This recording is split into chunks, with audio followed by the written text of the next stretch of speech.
Hello tout le monde et bienvenue sur ma chaîne, un nouveau débrief. J'ai voulu revenir sur le prank qui fait le buzz en ce moment. Il s'agit des séries de Greg Guillotin, l'humoriste, qui réalise des caméras cachées, il piège des personnes. Et donc là, il a une série consacrée aux familles appelée Le Pire Genre. Donc voilà, donc aujourd'hui j'avais envie de revenir sur l'épisode de la famille congolaise parce que j'ai beaucoup ri. J'ai énormément ri. J'aime beaucoup les pranks.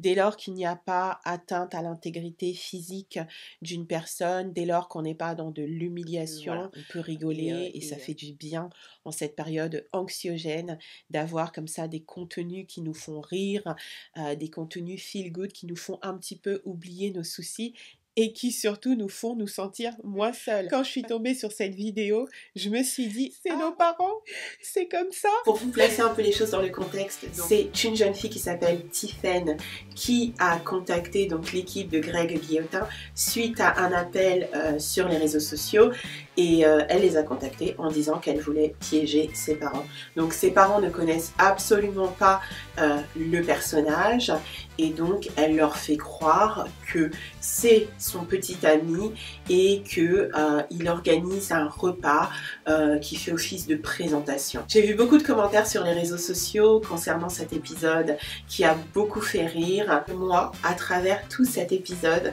ce que j'ai vu, c'est la bienveillance d'un père et d'une mère, en particulier donc Eugène, que l'on a poussé à bout, qui est sorti de ses gonds, mais qui à aucun moment ne s'en est pris à sa fille. Moi j'ai trouvé ça formidable et j'avais envie vraiment de consacrer un débrief dessus parce que pour les personnes qui ne me connaissent pas, je suis passionnée de parentalité, d'éducation positive. J'ai sorti un livre sur la parentalité dans lequel j'ai confié un petit peu toutes mes méthodes pour être un parent bienveillant. Donc le livre s'appelle Dear Mama, chronique de ma vie de maman extraordinaire. J'ai une page sur Instagram qui s'appelle Dear Mama. J'organise des rencontres physiques ou virtuelles qui sont des mini coachings autour de la parentalité et mon dada c'est la parentalité bienveillante. Je suis persuadée que l'on peut élever ses enfants sans porter la main sur eux. On peut obtenir du respect et de la coopération de nos enfants sans les brutaliser. Et je trouve que cet épisode en est le reflet parfait. En situation de crise, on peut rester malgré tout très bienveillant envers ses enfants. Donc vraiment, merci Eugène, merci Brigitte et merci Tiffen de nous avoir permis de montrer aussi que non, les noirs c'est pas que la violence. Il y a certaines personnes qui ont dit en commentaire mais moi ma fille elle me fait ça, je l'aurais frappée, je l'aurais humiliée finalement, ce que ne font pas du tout ses parents et j'ai vraiment trouvé ça formidable. Donc vraiment s'ils tombent sur cette vidéo, respect, merci pour cet épisode et merci pour ce moment de rigolade et vraiment Asia pour ce que vous avez enduré. Je me suis mis à votre place, je me suis imaginé aujourd'hui en tant que parent, je me suis dit mais God, si ma fille me met dans une situation pareille, mais franchement j'aurais pété un câble comme lui.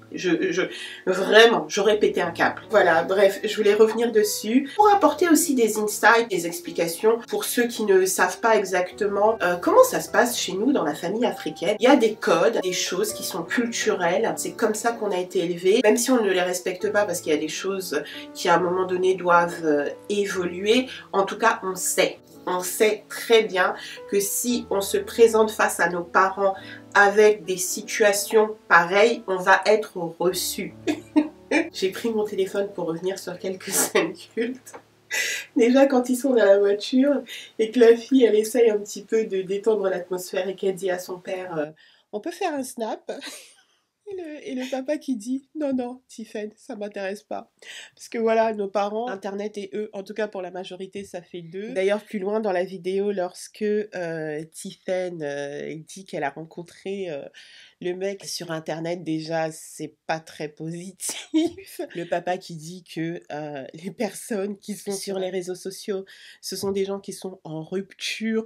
Oui, autre chose, chez nous, tant que t'es pas marié, ton copain n'a aucune existence légale. La seule légalisation possible, c'est le mariage. Cette légalisation se fait selon certains codes. Un petit ami?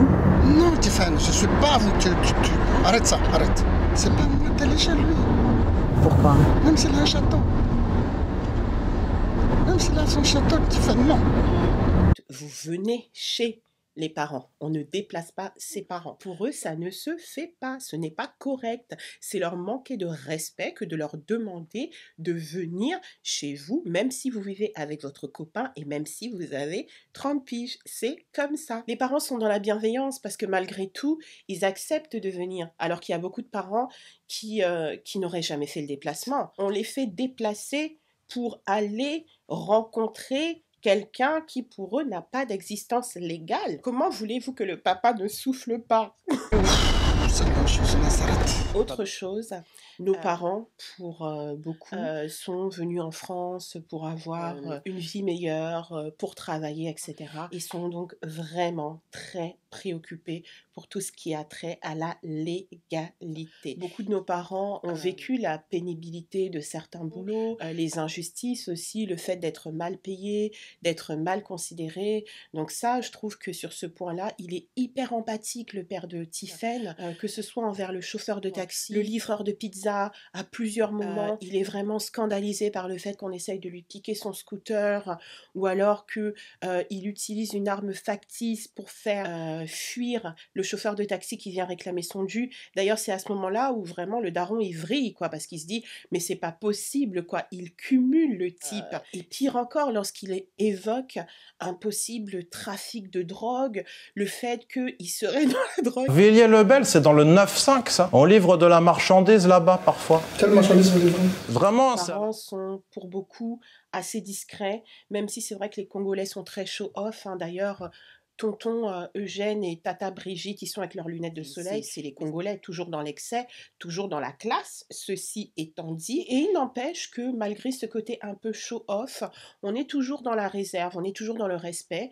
D'ailleurs, on voit bien que le papa se retient, il se retient énormément. Et là où ça pète, c'est vraiment lorsque le type commence à parler de sexe. t'es très belle, t'es canon, t'es bien roulé. J'aime bien les ongles que j'ai fait. Ah ouais, c'est joli. Moi, j'aime D'ailleurs, moi, il aime bien mes ongles. Ouais, j'aime tes ongles, j'aime ton corps, j'aime tes fesses, j'aime tout.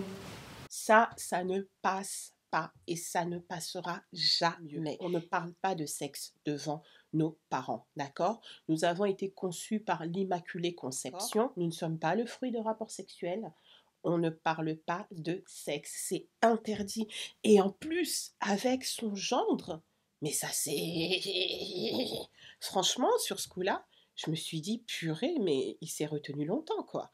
Il s'est retenu longtemps. Déjà, la mère, elle est vraiment sur la réserve. Ça se voit qu'elle est dégoûtée, qu'elle se dit, mais où est-ce que notre fille nous a embarqués?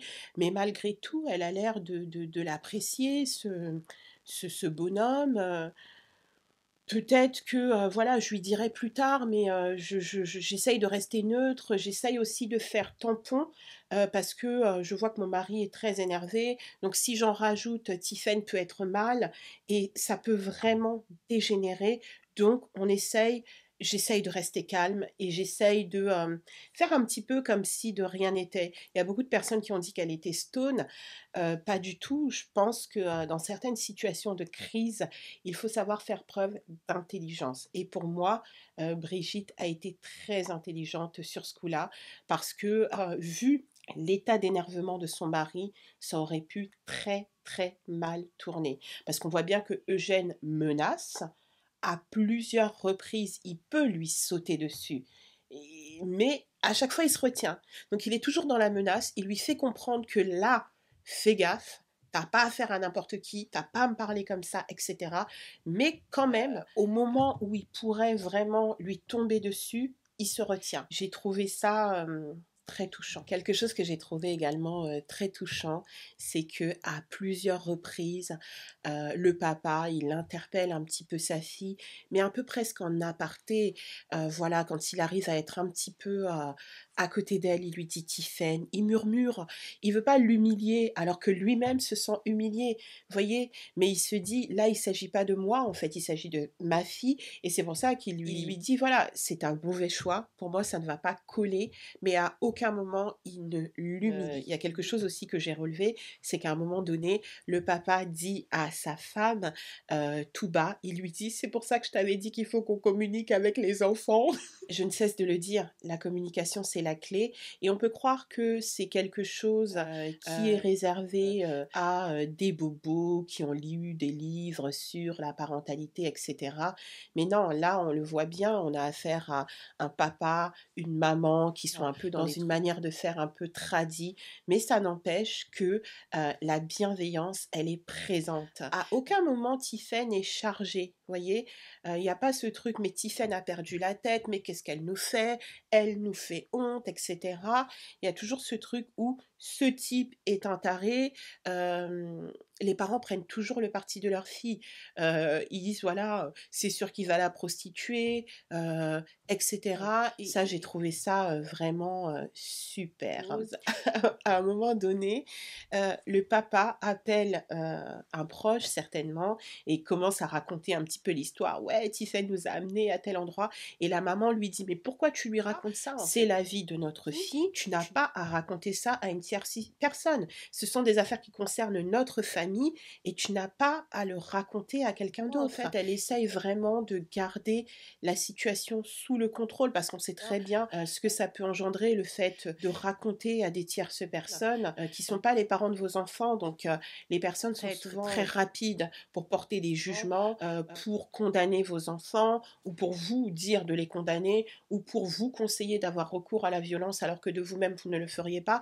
Donc vraiment la maman, elle sent la gravité de la situation et elle dit au papa: «En fait, ne commence pas à raconter, déjà nous-mêmes, ça nous échappe, commence pas à inclure de tierces personnes là-dedans». Autre chose,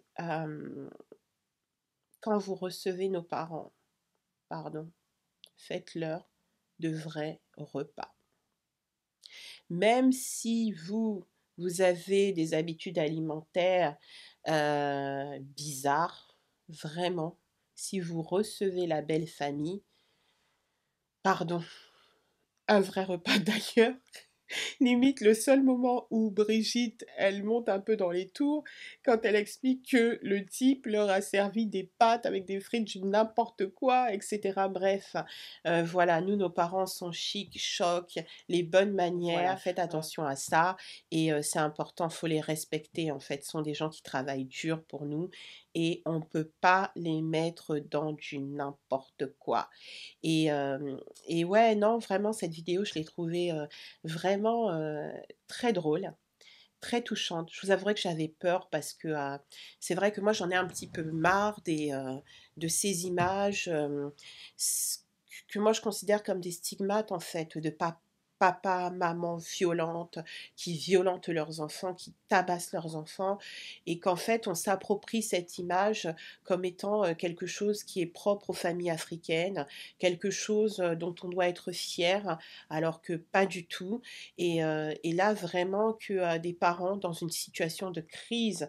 vraiment extrême parce qu'au-delà du fait que, on se dise que voilà, ma fille elle fait les mauvais choix, hem, là clairement, bien en fait les parents se disent: «Mais c'est quoi? Elle est dans un trafic de drogue, elle est vraiment, à un endroit, où elle peut risquer sa vie puisqu'il y a usage d'armes à feu». On évoque, des consommations de stupéfiants et cetera et malgré tout, les parents restent très bienveillants envers, leur fille. C'est possible, on peut très bien être des parents africains, avec notre culture africaine, avoir nos codes, nos traditions, certaines choses auxquelles, on peut déroger, je dirais avec certaines limites, mais être malgré tout dans la bienveillance et pour moi, c'est ce qui est ressorti de cette vidéo. J'ai été très contente de cette, performance et même à la fin, J'avais très peur parce que je me disais, mais c'est pas possible. Au moment où ils vont dévoiler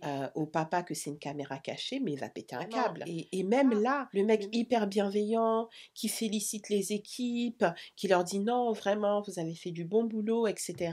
Bon, on sent toujours la pudeur, hein. Il va pas prendre Tiphaine dans ses bras pour faire tomber un petit peu tout ce trop-plein d'émotions, parce que quand même, il est soulagé de se dire que sa fille ne se drogue pas, sa fille ne s'est pas lancée dans un trafic de drogue, elle n'a pas essayé d'entraîner ses parents dans ce trafic de drogue, elle n'est pas enceinte. Brigitte qui dit, ok, donc tout ça c'était faux, mais à faire de la grossesse là, c'était aussi faux, j'espère. Je trouvais ça énorme. J'ai trouvé que c'était des parents dans toute leur humanité et on aimerait en voir plus souvent ce genre de parents, ce genre d'exemple en fait de réaction en situation de crise. Et voilà, j'arrive à la fin de ce nouveau débrief. Si jamais la vidéo vous a plu, n'hésitez pas à me laisser un petit pouce en l'air pour m'encourager, à la partager autour de vous, à vous abonner à la chaîne et je vous dis à très bientôt pour une prochaine vidéo. Bisous!